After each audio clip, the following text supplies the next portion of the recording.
चिराग जी एक minute sir, आगे आगे सर, आगे माइक छोटा है। बिहार के चाले का निधन हो गया, राजनीतिक के चाले का कैसे? नहीं, बिल्कुल ये बहुत ही दुर्भाग्यपूर्ण है और इतनी जल्दी ऐसा हो जाएगा इसकी कल्पना तक हम लोगों ने नहीं की थी। कुछ समय पहले अयोध्या में जब हम थे, जब भगवान श्री राम की प्राण प्रतिष्ठा की गई, उस कार्यक्रम में वो हमारे साथ मौजूद थे। एयरपोर्ट पर लंबी घंटों तक हम लोग की बातचीत हुई, एक साथ हम लोग आए, बहुत पुरानी बातें, पापा के साथ की बातें, बहुत परिवार के साथ थे, बहुत सारी ऐसी बातें हम लोगों के बीच हुई। और उस वक्त तक किसी को जानकारी भी नहीं थी कि वो किसी ऐसी बीमारी से वो ग्रस्त है।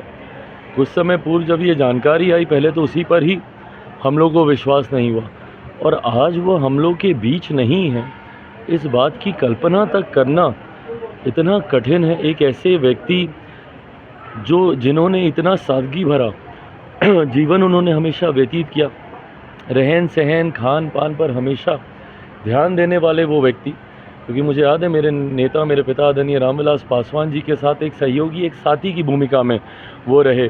दोनों की एक जोड़ी अक्सर चुनाव प्रचार में एक साथ घूमती हुई हम लोग को देखने को मिलती थी।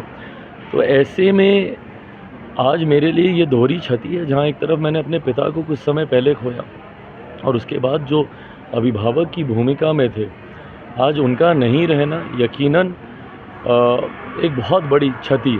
और मैं मानता हूँ युवा पीढ़ी, हम जैसे लोगों के लिए ख़ास तौर पर हम लोग के आदर्श के समान वो रहे, एक प्रेरणा स्रोत रहे।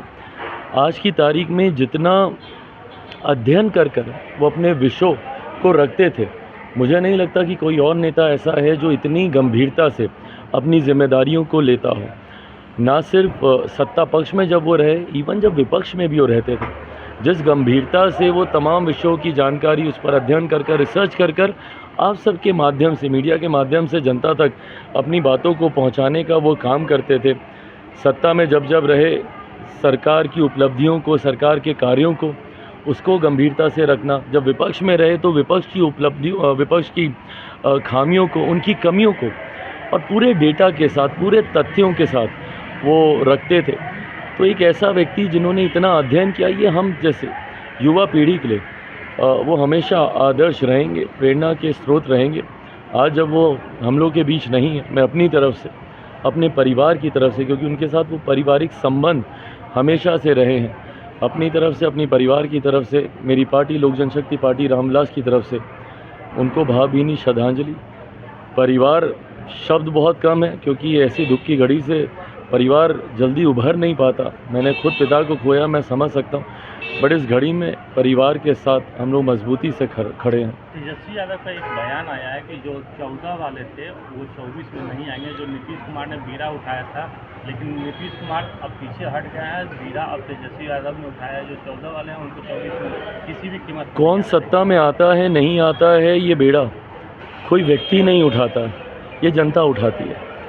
और बिहार की जनता ने ये तय कर लिया है, तो कोई और कौन होता है रोकने वाला। इस तरीके का बेड़ा ये कई बार उठा चुके हैं। 14 में ये भी तो उठाए थे ना, क्या हर्ष हुआ। 19 में इन्होंने पुनः इसी बेड़ा को उठाया था कि भाई इस बार तो खाता तक नहीं खुलेगा। किसका खाता नहीं खुला, 19 के परिणामों ने दर्शाया ही। तो ऐसे में कोई व्यक्ति जिम्मेदार नहीं होता है। जब चुनाव के परिणाम निर्धारित किए जाते हैं, उसके लिए पूरा राज्य, और ये लोकसभा के चुनाव हैं, पूरा देश इसकी जिम्मेदारी अपने कंधों पर लेता है। और मुझे लगता है देश ने ये मन बना लिया है कि इस बार तीसरी बार प्रधानमंत्री जी को प्रधानमंत्री बनाना है। आज प्रधानमंत्री जी का नामांकन है।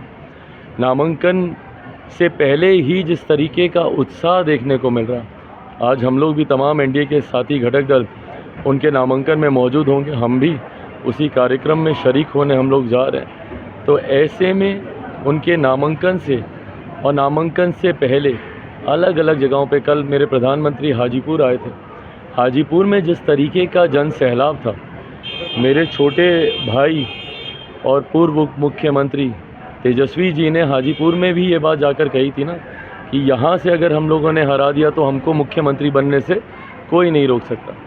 कल आप देखिएगा हाजीपुर में जिस तरीके का एक जन सैलाब देखने को मिला, और जिस तरीके से प्रधानमंत्री जी का आशीर्वाद मुझे मिला, उनके तमाम वो शब्द जिन्होंने मेरे मनोबल को बढ़ाने का काम किया, कल जिस तरीके से उन्होंने मेरी छोटी छोटी बातों तक का जिक्र किया कि कैसे 2014 से वो इस बात को देखते थे कि मैं पार्लियामेंट में को कितनी गंभीरता से मैं लेता हूँ, उनकी ये तमाम बातें और उनकी ये बातें हर एक प्रत्याशी के मनोबल को बढ़ाती हैं, लोगों में उत्साह उत्पन्न करती है।